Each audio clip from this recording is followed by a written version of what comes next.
Futures and options అంటే ఎఫ్ఎండో. పదండి వీటి సంగతేంటో సింపుల్గా చూద్దాం. ఉదాహరణకు 2800 రూపాయల చొప్పున 250 షేర్లు కొన్నారనుకుందాం. ఒకవేళ షేర్ ధర బాగా పడిపోతే పెద్ద నష్టమొస్తుంది. ఇదే కదా ఇన్వెస్టర్ల అసలు సమస్య. సరిగ్గా ఇలాంటి సమస్యల కోసమే ఫ్యూచర్స్ అండ్ ఆప్షన్స్ వచ్చాయి, ముఖ్యంగా రిస్క్ మేనేజ్మెంట్ కోసం.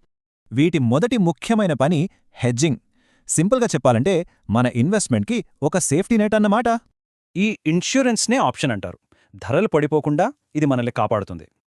ఇది ఎలా పనిచేస్తుందంటే, ఒకవేళ నష్టం వస్తుందనుకుంటే ఒక పుట్ ఆప్షన్ కొంటాడు. చూడండి, స్టాక్ ధర పడితే ఈ పుట్ ఆప్షన్ విలువ పెరుగుతుంది, దాంతో లాస్ కవర్ అవుతుంది. అయితే అందరూ దీన్ని రక్షణ కోసం వాడరు.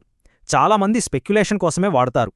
ఒకరు ఆప్షన్ కొంటున్నారంటే ఇంకొకరు దానికి వ్యతిరేకంగా అమ్ముతున్నారన్నమాట. డబ్బు ఎక్కడ్నుంచో పుట్టుకురాదు, ఒకరి జేబులోంచి ఇంకొకరి జేబులోకి వెళుతుందంతే. సరే, ఇప్పుడు రిస్క్ కాదు, అసలు డబ్బే తక్కువుంటే? ఇక్కడే ఎఫ్ఎండో రెండో ప్రయోజనం వస్తుంది. ఈ పని చేసేదే ఫ్యూచర్స్, తక్కువ డబ్బుతో ఎక్కువ కంట్రోల్ సాధించడం. ఉదాహరణకు 7 లక్షల రూపాయల స్టాక్స్ని కేవలం 1,50,000తో ఫ్యూచర్స్లో కంట్రోల్ చెయ్యొచ్చు. దీనివల్ల 1,50,000 పెట్టుబడిపై 50,000 లాభం. ఎంత ఎక్కువ రిటర్న్ కదా! అయితే లీవరేజ్తో అసలు సమస్య ఏంటి? ఇక్కడే అసలు క్యాచ్ ఉంది. లాభాలు ఎంత వేగంగా పెరుగుతాయో నష్టాలు కూడా అంతే వేగంగా పెరుగుతాయి. High risk high reward game ఇది.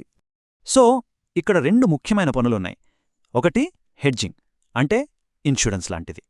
రెండోది లీవరేజ్, అంటే ఫైనాన్షియల్ మల్టీప్లేయర్ లాగా ఎక్కువ ఎక్స్పోజర్ కోసం. మరివి పెట్టుబడి సాధనాలా లేక పెద్ద స్కేల్లో జరిగే బెట్టింగా? నిజానికి ఇవి రెండును.